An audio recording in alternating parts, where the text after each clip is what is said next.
여러분도 차라리 몰랐으면 모를까. 알게 되면 유혹을 이기지 못하는 경우 가끔 있으시죠? 치맥의 맛을 알아버리게 된 후 맥주 없이 치킨만 덩그러니 있거나 팔팔 끓는 라면은 있는데 냉장고에 김치가 없거나 삼겹살을 다 구웠는데 소주가 떨어졌을 때 느끼는 뭔가 허전한 기분처럼요. 비단 먹을 것뿐만 아니라 첫사랑을 알게 된 남녀에겐 눈에 뵈는 게 없고 그러면 안 되는 걸 알면서도 위험한 불장난을 종종 하는 것처럼요. 늦게 배운 도둑질이 무섭다는 속담도 뭔가에 빠져들면 그걸 모르던 때로 돌아가기가 어렵기 때문이죠. 이처럼 뭔가의 맛을 들이고 빠져들게 되면 그걸 알기 이전 상태로는 만족하지 못하게 되는 경우가 많은데요. 이 점은 한국을 찾은 외국인들 역시 비슷한 감정을 느낄 때가 많다고 해요. 한국을 아예 몰랐다면 차라리 좋았을 거라며 애교 섞인 투정을 하거나 한 번 온 것으로는 만족하기 어려워 한 번 오고 두 번 오고 자꾸만 오게 된다면서요. 어떤 내용인지 함께 볼까요?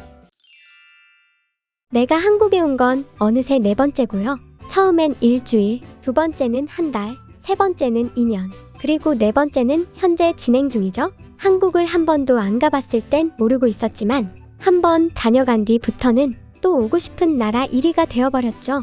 내가 처음 한국을 오게 된 건 대학 졸업을 앞두고 일본, 중국을 비롯한 아시아 여행을 계획하면서였어요. 원래는 아시아에서 가장 잘 살고 유럽의 생활 수준 이상이라고 듣던 일본에 가서 졸업 논문 준비와 시장 조사도 할 생각이었죠. 그러다 어차피 가기 힘든 지구 반대편 지역이니까 평소 대학에서 알고 지내던 중국인 유학생의 추천으로 중국도 여행 스케줄에 넣었고요. 그런 김에 가까운 한국까지 둘러보는 것으로 한 달이 조금 넘는 여행 일정을 잡았어요.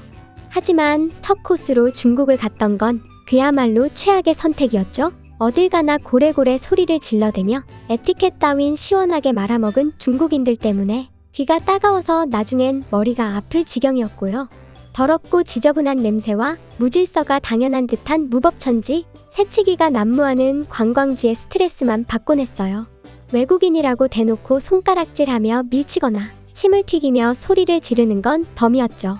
그렇게 불쾌한 기억만 남긴 중국을 떠나 메인 코스인 일본에 도착하자 기대처럼 깨끗하고 잘 정리된 사회라는 느낌이었고요. 일본의 교통비는 들은 소문대로 무척 비쌌지만 전반적인 대중교통의 편리함은 유럽을 훨씬 능가했죠. 다만 어딜 가나 과할 정도의 친절에 처음엔 감동을 받곤 했지만요.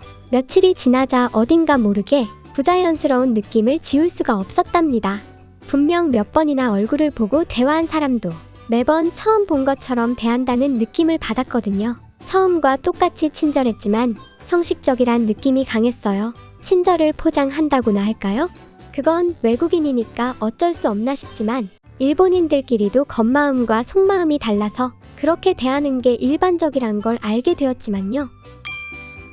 마지막 코스인 한국은 처음부터 별 기대를 안 했죠. 그래서 대충 일본과 중국의 중간 수준이지 않을까 정도만 생각했는데요. 하지만 한국의 모든 것이 기대 이상이었어요. 일단 인천공항의 시설과 분위기부터 일본은 물론 유럽 어느 나라보다 뛰어났고요. 내가 감탄했던 일본의 대중교통보다 한국 지하철과 버스의 시설 및 편의성, 그리고 환승 시스템이 한 수 위였죠. 게다가 교통비가 일본보다 훨씬 저렴한데도 말이에요.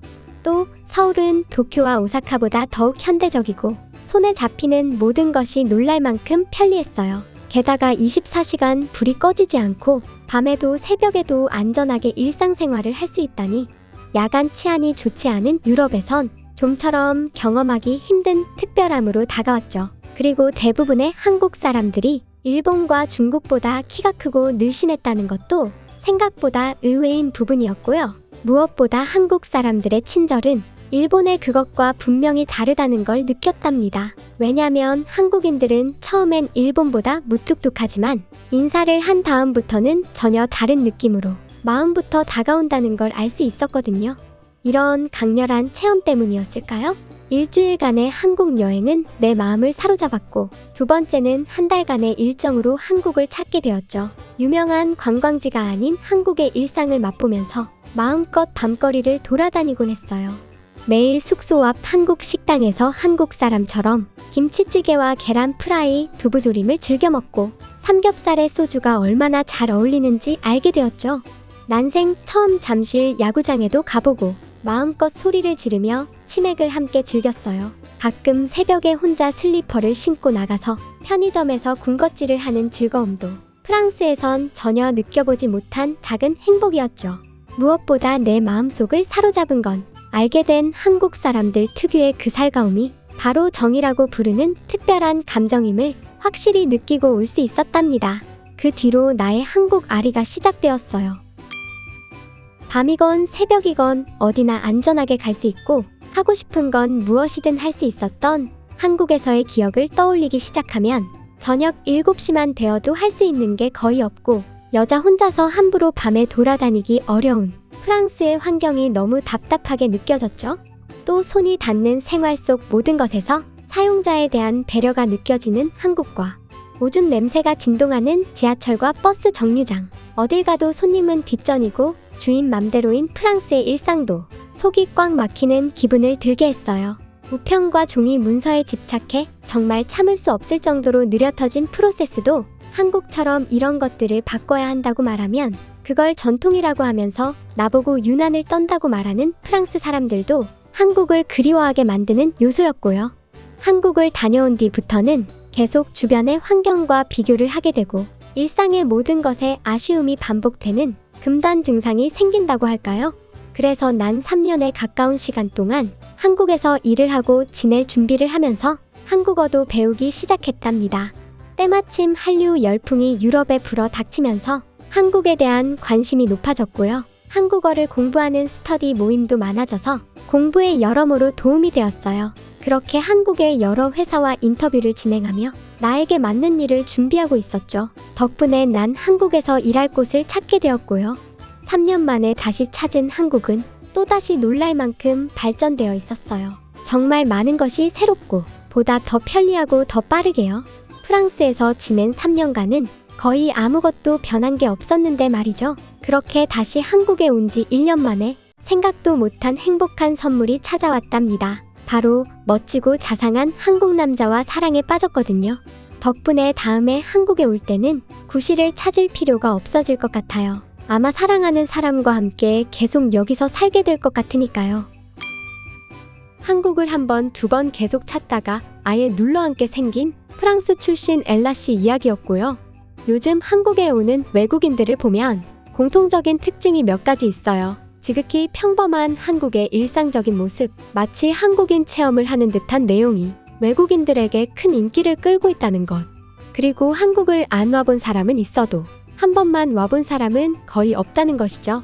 아예 한국이 홈그라운드인 것처럼 어쩌다 한 번씩 본국으로 돌아갔다 다시 오는 모습도 종종 볼 수 있는데요. 대표적으로 프랑스의 인기 SNS 스타 빠뿌종은 처음엔 한국으로 여행을 왔다가 한국의 모든 것에 빠져 프랑스의 열악한 환경과의 차이를 비교하며 신랄하게 비판하는 내용을 트위치와 SNS에 올리면서 큰 인기를 끌었고요. 지금은 한국을 제 집처럼 드나들고 있어요. 그는 한국의 공항, 지하철, 거리 곳곳에 보이는 놀랍도록 편리하고 발달된 편의시설은 단지 편리한 것만이 아닌 높은 시민의식, 한국인만의 따뜻함이 어우러진 특별한 환경이라고 표현하고요. 모든 것이 유혹적이고 중독성이 강하다고 하면서 한국을 떠나면 금방 다시 돌아오게 만든다고 해요. 이처럼 비슷한 체험을 한 외국인들은 온라인과 SNS에 자신들의 경험을 공유하는데요. 재미있는 반응 몇 가지 골라볼게요.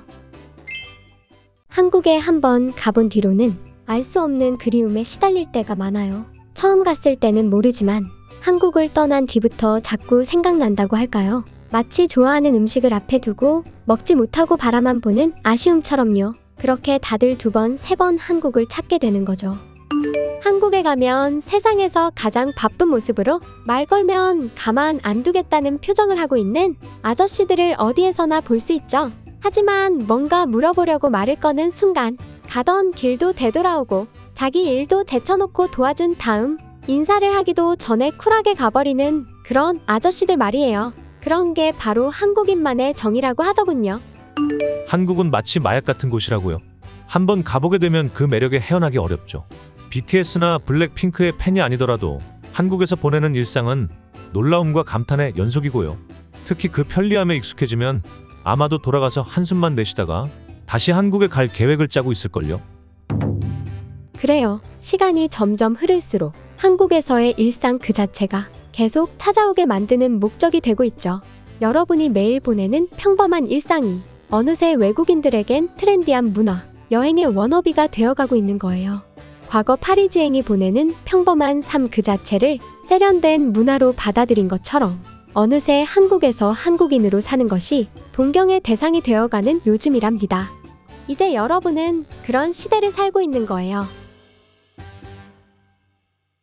네, 영상에서 언급한 엘라 씨는 저와 함께 일을 했었고요. 한국에서 결혼할 사람도 만났고 지금은 남자친구랑 잠깐 프랑스에 있는데 다음에 돌아오면 한국에 정착할 것 같네요. 이런 스토리를 영상에 맞춰 재구성해봤습니다. 미인이 있으면 한 번 보고 두 번 보고 자꾸만 보고 싶은 것처럼 한국에 안 온 사람은 있어도 한 번만 오는 사람은 없고 자꾸만 오고 싶어지는 그런 요즘이고요. 최근에는 한류 때문에 왔다가 제대로 한국의 매력에 마음을 뺏기고 계속 찾아오게 되는 비율이 높아졌죠. 유럽은 선진국이 많으니까 우리보다 더 발달했겠지?